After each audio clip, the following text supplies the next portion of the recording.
สบายดีทุกคนพบเจอกับสลาวซวงเศร้าๆเนาะมื้อนี้สลาวกะ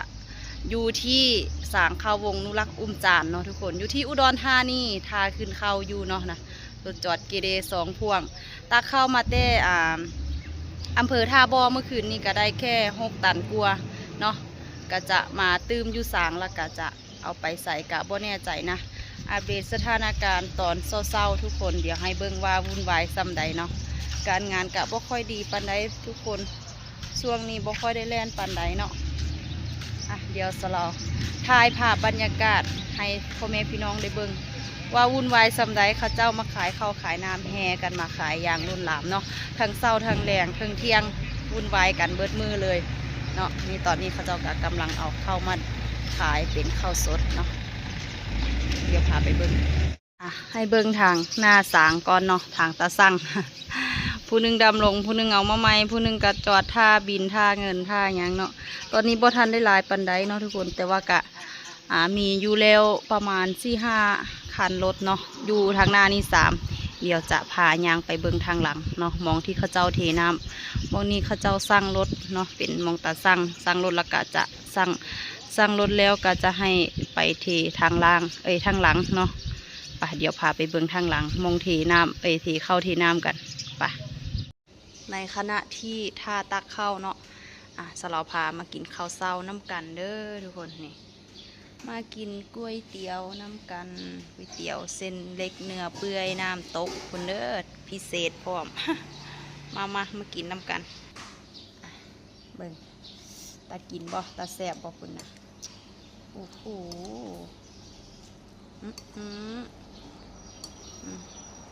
ขอตัวกินข้าวก่อนเนาะทุกคนอีกจักน้อยกินข้าวแล้วสลอจังจะถ่ายภาพบรรยากาศให้เบิ่งบรรยากาศวุ่นวายว่าวุ่นแต่เศร้าแต่เว้น แต่เศร้าแต่เสียวเนาะทุกคนกว่าจะกินข้าวแล้วมาหอดเพิ่นกระตักข้าวขึ้นรถแล้วเรียบร้อยเนาะสลอกับบอกุ้งจะได้ไปขายอยู่ที่นครพนมเนาะไปขายนครพนมอีกแล้วเมื่อวานนี้ไปขายอยู่ที่อำเภอชุมแพเนาะอำเภอชุมแพกลับมาด่วนมาหาอำเภอท่าบ่อตักเข้าได้7 ตันกลับมาหาอุดรธานี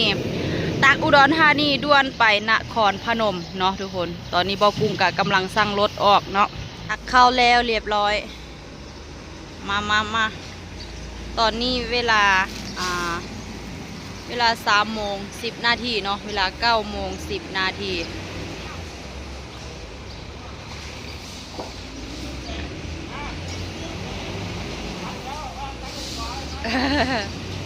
ผู้หนึ่งจะไปปอณัฐพลอยู่ที่อำเภอพลเนาะอยู่ที่เมืองพลส่วนสลอกับเป้ากุ้งไปจังหวัดนครพนมบัดนี้ปะเดี๋ยวสลอจะไปซอยเป้ากุ้งกลุ่มผ้าใบก่อนเด้อให้เบิ่งบรรยากาศฟ้ามืดครึ้ม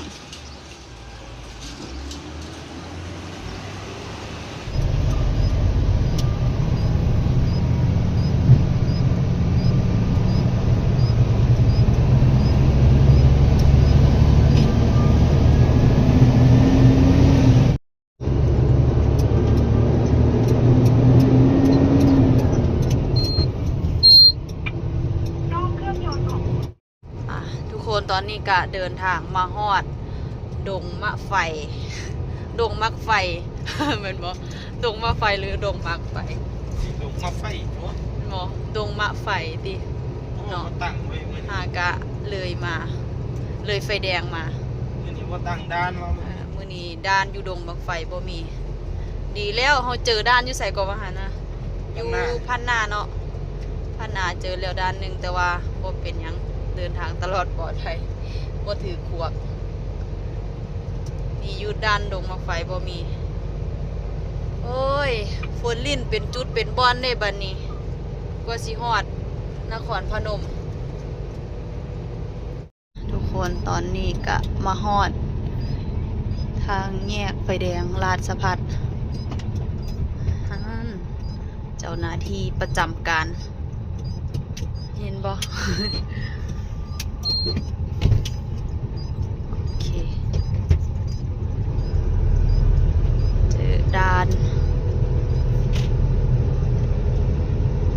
ซ้ำนี่บ่ ได้ตั้งดีเนาะเฮ็ดหน้าที่เงาวันนี้ รถจักร เงา มีดตัวนี้ ท่านมีดโต้ ท่านมีดเพื่อนประจำการบ่แม่น มีดโต้ บ่แม่นดาบดิมีด เป็นประจำ อันนี้ก็เงา โอเคป้าดปิดหน้าปิดตา ยาหน้าเข้าฟ้า กันแดด ตำรวจหรือโจรวะ แม่นอยู่บ่เห็นหน้าเห็นตาอีหลีเด้ใส่ผ้าคลุมหน้าแล้วก็ใส่หมวกใส่ชุดตำรวจ ไปทุกคนมาทุกคนตอนนี้ก็ได้แนวกินมาแล้วเนาะสั่งแนวกินได้ต้มจืดกับผัดกะเพราปลาดุกเนาะจอดกินอยู่นี่แหละเทศบาลตำบลเสียงเขือตอนนี้เวลาเที่ยง44นาทีเนาะขอตัวกินข้าวก่อนทุกคน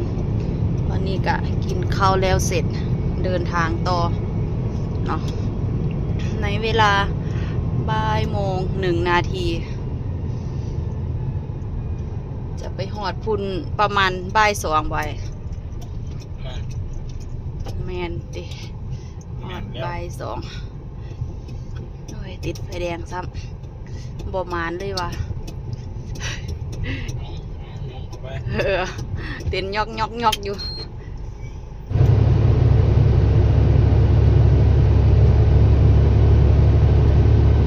ทุกคนตอนนี้กะมาหอดโฮงสีแล้วเนาะในเวลาบ่ายโมง45 นาทีหลังขึ้นสั่งรถโอ้ยปาดมามื้อนี้แห่งหลายกว่ามื้อนั้นอีกแห่งกองบักใหญ่อีกโถ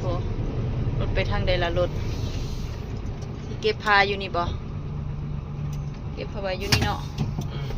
โอเคมาทุกคนมาเก็บผ้าใบซอยกัน เก็บผ้าใบนี่แก้เสื้อคางไงทวนโอ้โหเดี๋ยวสลอเข้าตัวเก็บผ้าใบก่อนเนาะทุกคนทั้งท้ายทั้งเก็บมันบ่ค่อยถนัดปานใดเนาะเฝ้าเก็บเฝ้าอันนี้เดียวสลอกับบุ้งเบากุ้งจะได้ไปหาเก็บเข้าเนาะหาตักเข้าขึ้นเมือสางเดี๋ยวไปเก็บผ้าใบก่อนละทุกคนตอนนี้สลอกะเก็บ แกะเสื้อคางแล้วเรียบร้อยเบากุ้งก็เก็บผ้าใบตัวแม่แล้วเรียบร้อยอย่างตัวลูกเนาะตัวลูกสลอกะแกะเสื้อคางแล้วเป็นที่เรียบร้อยโอ้ยเสียงดังคักแน่เครื่องปั้นลมนะเครื่องปั้นลมเป่าเข้าเพื่อนนะโอ้ย5 เครื่อง6 เครื่องกะล่องเบิ้งเสร็จแล้วเนาะเดี๋ยวสลอขึ้นไปอยู่ถึงรถท่าก่อนถ้าจะดำเข้าเนาะบ่แน่ใจว่าจะได้ไปดำอยู่ใส่เพราะว่าทางนี้ไปบ่ได้ติดรถคันนี้เนาะไปละเดี๋ยวอัปเดตให้เบิ้งอีกรอบที่สีดำเข้าลงเนาะเขาบอกเขาลงก่อนนั่นบ่ฮู้ต้องทำเพิ่นสิลงอยู่ใส่เนาะบ้านนี้บอกแน่เด้อมีผู้ใดย่างมาบอกว่าบ่อนลงบ่อนใดตู้รถตักนี่บ่โอ้พ่อใหญ่รถตักนี่กำลังตักเข้าขึ้นรถ เพิ่นถอยเข้าไปอีกห้องสีหนึ่งแม่นไว้เข้าไปอบแล้วแม่นบ่เข้าไปอบในโกดังโอ้เห็นนั่นซุ่มนึงตักออกจากพุ่นไปห้องนึงเนาะอบแล้วก็จะออกไปบ่หรือจังได๋ซุ่มนั้นมันแห้งแล้วเขาไปลงสะพานตัวนั้นอบแห้งแล้วก็เอาไปอีกบ่นึงนะเฝ้าตักเด้อพ่อใหญ่เด้อ มีทางไปต่ออยู่เด้อตักบึม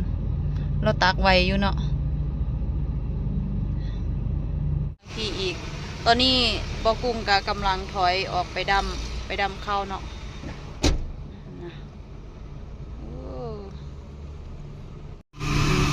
ทุกคนตอนนี้บ่กุ้งกะดำโตลูกแล้วเรียบร้อยเนาะในเวลาบ่าย2:02 นาทีเนาะดำแล้วตัวลูกกำลังไปถอดลูกแล้วก็สิดำแม่ได้บัดนี้บรรยากาศดีเนาะมื้อนี้แดดบ่ร้อนทุกคนพอดีอยู่เลยนั่นกำลังเอาเข้ามาลงนะชาวบ้านมาขายบ่มีดัมเปอร์ ได้พากันกวดลงรวมด้วยช่วยกันซอยกันเฝ้าเฮ็ดเด้อบักลาเด้อหน้าที่การงานของไผมันเนาะ ฝั่งหนึ่งตักขึ้นรถฝั่งหนึ่งเคลียร์ลงรถนะทุกคนตอนนี้ก็ดำเข้าลงแล้วเรียบร้อยทั้งแม่ทั้งลูกในเวลาบ่าย2:06เนาะกำลังจะถอยรถออกไปต่อเอาลูกเนาะเหตุงานกันย่างคึกคัก มวนกุ๊บนะโอ้โหบ้านนี้ขึ้นสั่ง ง่ายดี พาดโถ บ่ได้เฮ็ดอีหยังเลย แมนอยู่นี่โรงงานก็หมูบริตรวจเขาบริตรวจหยังเพื่อนบ่ได้เอาไปหุงไปต้มไปอบอีหยังก่อนคืออันห้องอื่นอยู่ทางอื่นเขายังเอาไปอบ ไปอบไปหยังเฮ็ดหลายอย่างหลายขั้นตอนเนาะอยู่นี่บ่มีหยังเลยมีแต่ดำลงแล้วเขาเจ้าก็เอาเข้ามาเบิ่งว่าดีบ่ดีเนาะลงไปเอาสั่งน้ำหนัก ทุกคนตอนนี้สลอกับเบ้าคุ้งกะเดินทางมาฮอดบอนที่สิตักข้าวบอนที่2เนาะอยู่ที่อำเภออากาศอำนวยเนาะทุกคนนี่มาฮอดในเวลา4:17 นาทีเนาะตอนนี้กำลังตักข้าวขึ้นรถเนาะจะไปส่งที่บอนเก่านั่นแหละบอนที่สลอกับเบ้าคุ้งไปขายช่วงบ่ายๆนั่นเนาะตักเอาไว้ลงมืออื่นทุกคนไปเอาคิว ไปเอาคิวลงมืออื่นเศร้าเนาะตอนนี้อาจจะบ่ทันเนาะแหละน่าจะบ่ทันเนาะเพราะว่ากะไก่เติบตั้งแต่อากาศอำนวยไปฮอดนครพนมเนาะทุกคนคลิปนี้สลอขอตัวลาทุกคนไปก่อนเด้อฝากกดไลค์กดแชร์กดติดตามให้นำเนาะแล้วก็ฝากกดติดตามอีกช่องทางนึงเนาะทุกคนก็คือเพจ Facebook เนาะชื่อว่าสาวลาวสะพ้ายอีสานอีกช่องอีกเพจนึงสาวลาวคนมักมวนเนาะทุกคนฝากไปกดติดตามให้นำเด้อทุกคนฝากช่องน้อยๆนำเนาะเฮ็ด เพจขึ้นไหมทุกคนหากกระเฮ็ดเนาะลาทุกคนไปก่อนเอาไว้พบเจอกันในคลิปหน้าสบายดี